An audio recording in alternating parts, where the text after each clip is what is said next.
Isang napakasarap na merienda, ang cheesy and creamy mac and cheese. Pero 3 ingredients lang guys Take note, 3 ingredients only.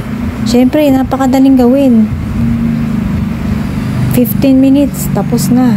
Meron na kayong creamy and cheesy mac and cheese. Tara, samahan nyo akong gumawa nito. Pero first, bilhin muna natin yung mga ingredients. So, nandito ako sa Pure Gold. Kukunin ko na ang first ingredient. Walang iba kundi ang macaroni.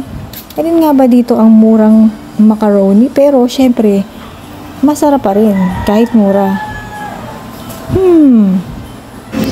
So, itong napili ko. Sunshine macaroni. So, next ingredient, cheese whiz. At ang last ingredient, puntahan na natin. Hulaan nyo kung ano. Walang iba kundi ang evaporated milk. So, mas okay ang Angel. Pero dalawa yung Angel evaporated milk May blue, saka may red. Alin kaya dito? Nakalagay dito sa blue, mga desserts.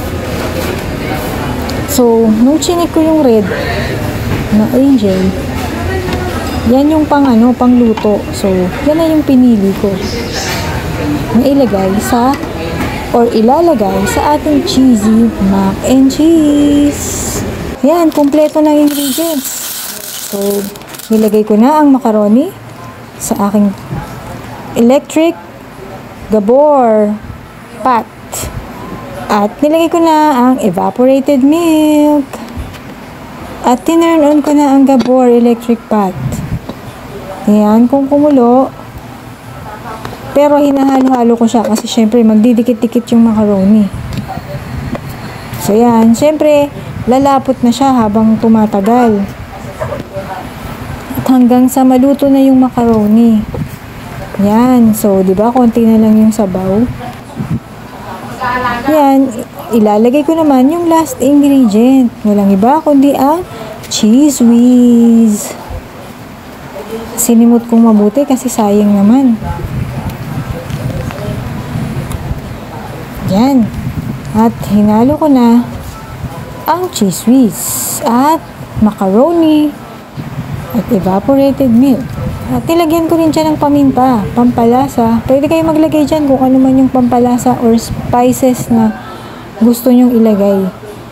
Ayan, okay na siya. At pinlating ko na.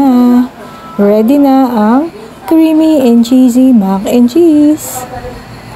Ito na siya guys. Masarap na pang merienda. Nga pala, paki-follow po ako dito at paki-subscribe sa aking YouTube channel. See you on my next videos.